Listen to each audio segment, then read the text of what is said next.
Senior قانوندان اعتزاز احسن صاحب نے۔ اعتزاز صاحب بہت مشکور ہے آپ کے وقت کے۔ اعتزاز صاحب سب سے پہلے کہیے گا جو آج یہ فیصلہ سنایا گیا ہے توشہ خانہ ریفرنس میں، آپ اس فیصلے کو کس طرح سے دیکھ رہے ہیں؟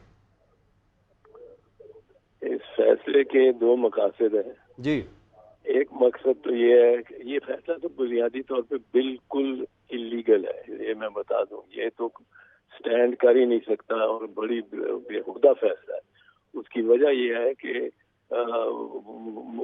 ملزمان کے 342 کے بیان ہی نہیں ہوئے۔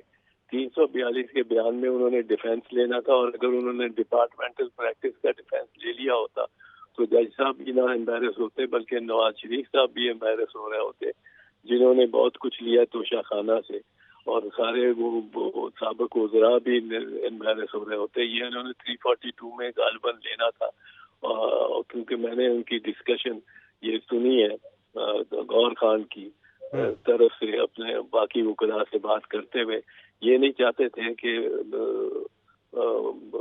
جنیجو صاحب سے لے کے کی وزارت عظمیٰ سے لے کے کاکڑ کی وزارت نگران وزارت عظمیٰ تک یہ معاملات سارے کھلے کس نے کیا لیا۔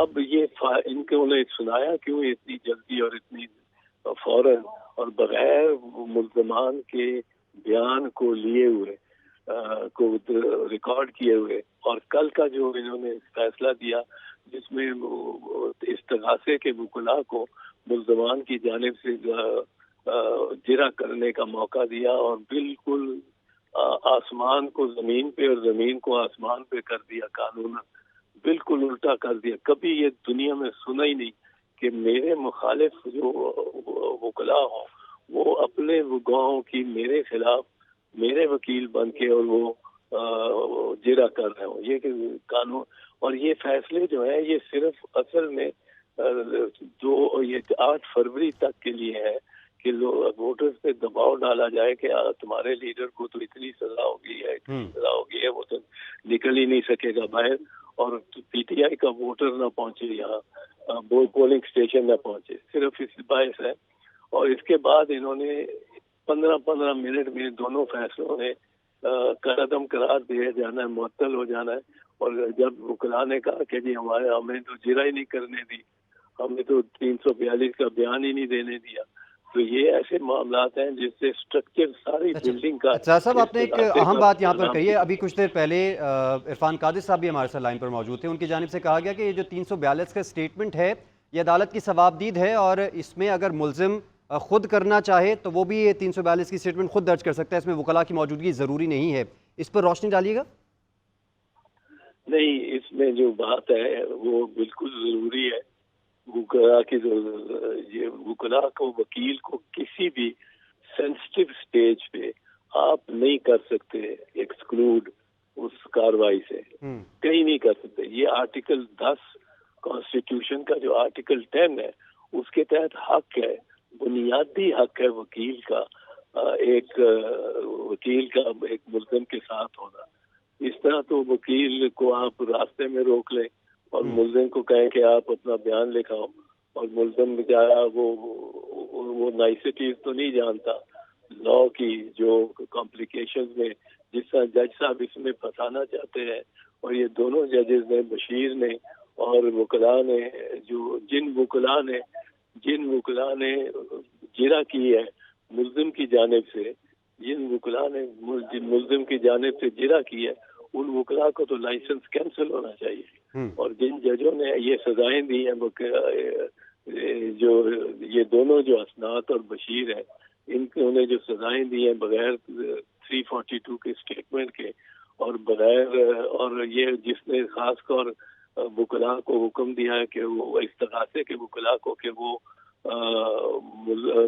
استغاثے کے گواہوں پہ ملزم کے بحاف پہ وہ جرح کریں، ان جج صاحبان کے خلاف، ان کے خلاف۔ اچھا اعتزاز صاحب یہ بتائیے گا کہ اگر ہم اس سارے کارروائی کی بات کریں تو آئین کے آرٹیکل 63(1) سے یہ معاملہ شروع ہوا، آپ کیا سمجھتے ہیں؟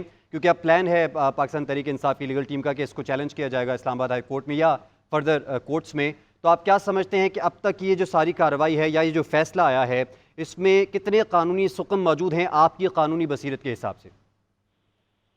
اس میں اس عمارت کی تو پلنتھ ہی کوئی نہیں، اور اس عمارت کی تو کوئی ہے کچھ بھی نہیں ہے.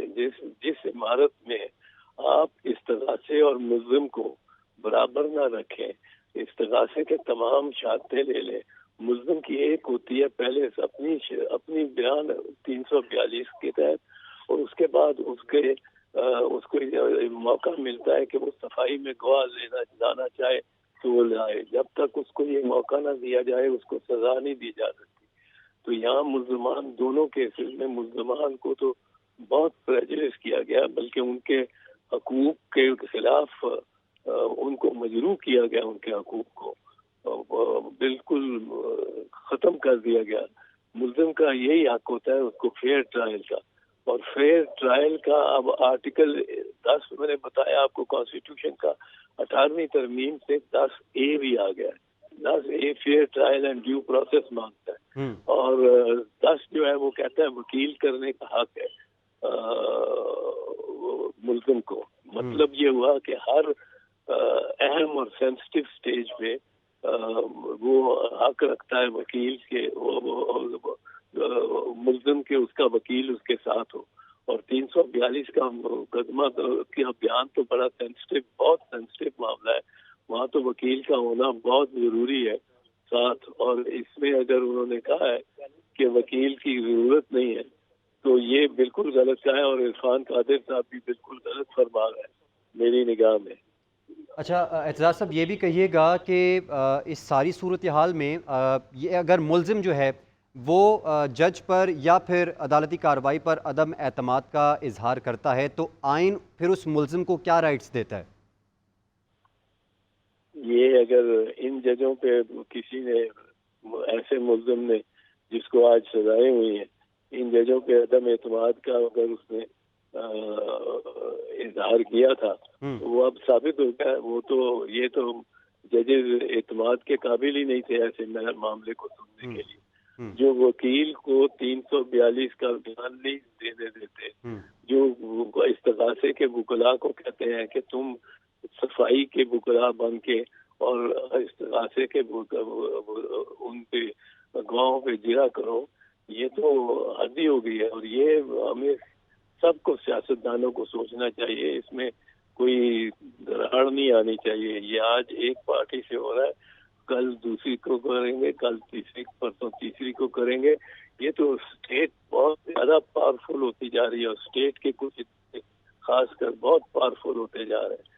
اور ان کو اگر ہم یہ اجازت دیتے رہے، کنڈون ہی کرتے رہے کہ چلو آج اس کی باری ہے ہمیں تو کچھ نہیں ہے، تو یہ باری سب کی آئے گی اگر یہ پاور انہوں نے اسیوم کر لی.